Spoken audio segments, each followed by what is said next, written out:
इस युद्ध में कुछ ऐसे हथियार आ रहे हैं जो दुनिया पहली बार देख रही है।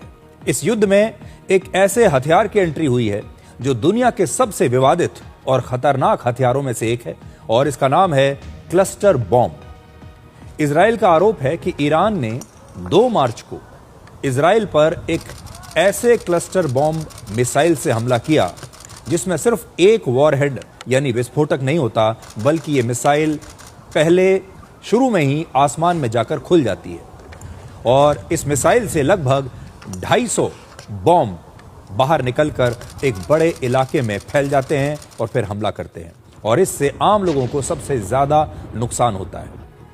अब बड़ा सवाल यह है कि क्लस्टर बॉम्ब की यह टेक्नोलॉजी ईरान के पास कहां से आई। ऐसा माना जा रहा है कि ईरान को यह टेक्नोलॉजी शायद रशिया या चीन से मिली है।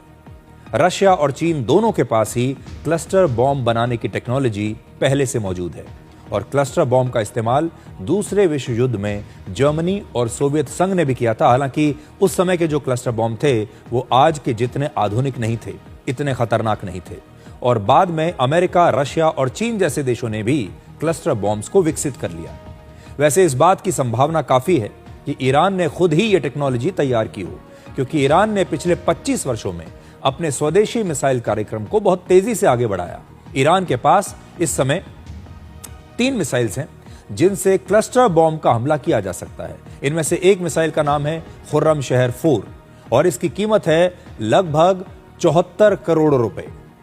क्लस्टर बॉम्ब को दूसरे हथियारों से ज्यादा खतरनाक इसलिए माना जाता है क्योंकि साधारण मिसाइल्स में एक ही वॉरहेड या विस्फोटक होता है जो सिर्फ एक ही स्थान पर किसी लक्ष्य को नष्ट करता है, लेकिन क्लस्टर बॉम्ब के छोटे छोटे बॉम्ब्स एक बड़े इलाके में फैल जाते हैं। कई बार ये बॉम्ब लंबे समय तक फटते नहीं हैं और जमीन पर ऐसे ही निष्क्रिय होकर पड़े रहते हैं, और बाद में आम लोग इसके हमले के शिकार बन जाते हैं। कुछ दिनों के बाद, कुछ हमलों के बाद, कुछ हफ्तों के बाद, या फिर यह भी समझ लीजिए कुछ महीनों के बाद भी ये ब्लास्ट हो सकते हैं। ईरान पर क्लस्टर बॉम्ब से इजराइल पर हमला करने का आरोप लगा है, और अब अमेरिका ईरान के खिलाफ एक नया हथियार लेकर आया है इसके जवाब में, और उसका नाम है ग्रेविटी बॉम्ब। तो क्लस्टर बॉम्ब का मुकाबला अमेरिका कर रहा है ग्रेविटी बॉम्ब से। ग्रेविटी बॉम्ब एक ऐसा हथियार है जिसमें मिसाइल की तरह कोई रॉकेट इंजन नहीं होता। यह पृथ्वी के गुरुत्वाकर्षण की वजह से नीचे गिरता है, इसीलिए इसे फ्री फॉल बॉम्ब भी कहते हैं, और लक्ष्य से टकराते ही इसमें जबरदस्त विस्फोट होता है। इस बॉम्ब को किसी फाइटर जेट या बॉम्बर से गिराया जाता है और यह किसी मिसाइल की तरह खुद उड़कर अपने लक्ष्य तक नहीं पहुंचता।